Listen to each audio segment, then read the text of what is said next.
अस्सलाम वालेकुम। मेरा नाम डॉक्टर फ़रातुल है। मैं जनरल फ़िज़िशियन हूँ। आज हम ऑस्टियोआर्थराइटिस के बारे में बात करेंगे। उर्दू में इसको गठिया कहते हैं। ये गठिया की एक ऐसी शक्ल है जिसमें घुटने के जोड़ के दरमियान एक प्लेट मौजूद होती है जिसको कार्टिलेज कहते हैं।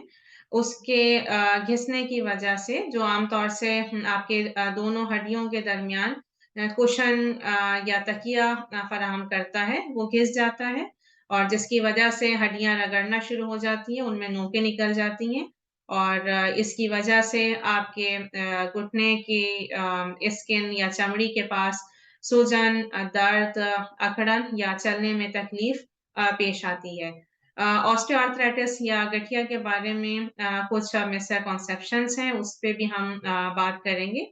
कहा जाता है कि ये सिर्फ़ बूढ़े लोगों की बीमारी है जबकि ये जवान लोगों में भी हो सकती है और ये ना सिर्फ़ घुटने को मुतासिर करती है, बल्कि आपके कंधे और दूसरे जोड़ों, जैसे हाथ के जोड़ों या कमर की हड्डी या कूल्हे की हड्डी, इन सबको मुतासिर कर सकता है।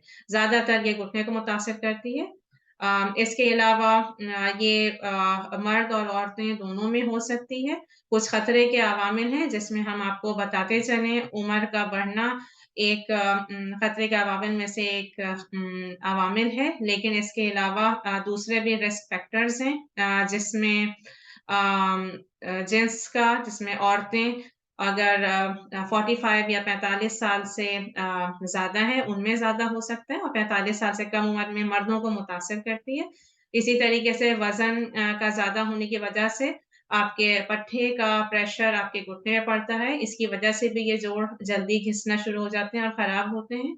इसी तरीके से कुछ मुलाज़मतें जिसमें घुटने का इस्तेमाल ज़्यादा होता है या स्ट्रेस बढ़ता है, उससे भी ये घुटने ख़राब हो सकते हैं। फिर जोड़ों की बड़ी चोटें, इनका भी अमल दखल है गठिया या ऑस्टियोआर्थराइटिस के बढ़ने में।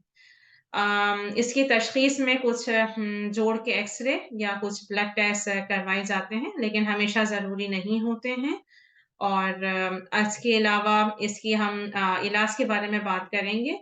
कुछ मिथ्स हैं जिसमें कहा जाता है कि अगर आपको ऑस्टियोआर्थराइटिस है, तो आप एक्सरसाइज़ नहीं करें, आपके जोड़ मज़ीद ख़राब होंगे। तो ऐसा नहीं है, कुछ नर्व खींचने वाली और स्ट्रेच एक्सरसाइज़ेज़ होती हैं, उससे आपके पट्टे रिलैक्स होते हैं और जिससे आपके जोड़ों की नक़्ल-ओ-हरकत बेहतर होती है, तो एक्सरसाइज़ फ़ायदेमंद है। फिर ये भी कहा जाता है कि सिर्फ़ ऑपरेशन ही इसका वाहिद इलाज है, अगर ये बीमारी आपको हो जाए। तो आपको हम बताएँगे कि हकीकत ये है कि अर्ली स्टेज में या इब्तदाई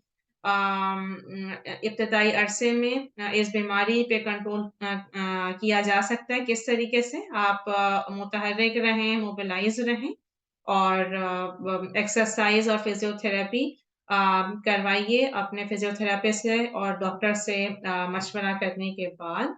इसी तरीके से वज़न में कमी से इस बीमारी पे कंट्रोल किया जा सकता है। फिर जोड़ को चोटों से बचाइए और स्टिक्स या सपोर्ट की मदद से वॉक करें, क्योंकि ऑस्टियोआर्थराइटिस में आपके घुटना सीधी या उल्टी तरफ बेंड कर जाता है बाज़ लोगों का, जिसकी वजह से चलने में मुश्किल होती है और उस चलने में मुश्किल की वजह से आप में गिरने का भी खतरा होता है और इसका असर आपकी कमर पे भी पड़ता है। लिहाज़ा स्टिक आपके बैलेंस को मेंटेन करती है, तो स्टिक्स का भी इस्तेमाल कीजिए।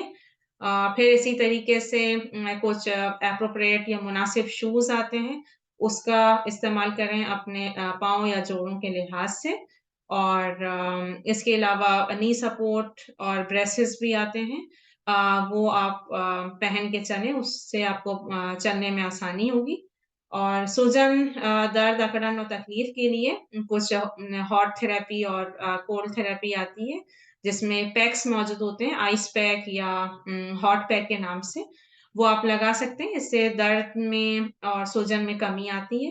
फिर अपने डॉक्टर से मशवरा करके कुछ मुनासिब पेन या दर्द कम करने की मेडिसिन्स भी आप इस्तेमाल कर सकते हैं। मुनासिब रोकथाम से, एक्सरसाइज़ से, फ़िज़ियोथेरेपी से बीमारी पर कंट्रोल किया जा सकता है। हाँ, अगर इन सब चीज़ों से आपकी क्वालिटी ऑफ लाइफ़ बेहतर ना हो या आपका तर्ज़ ज़िंदगी आपका मज़ीद ख़राब हो, तो अपने मुअल्लिज से मशवरा कर सकते हैं। सर्जरी इन सब ऑप्शंस के बाद ट्रीटमेंट का हल है, लेकिन यही वाहिद हल नहीं है। उम्मीद है ये इन्फॉर्मेशन आपके लिए मुनासिब साबित होगी और सुनने के लिए बहुत शुक्रिया। अल्लाह हाफ़िज़।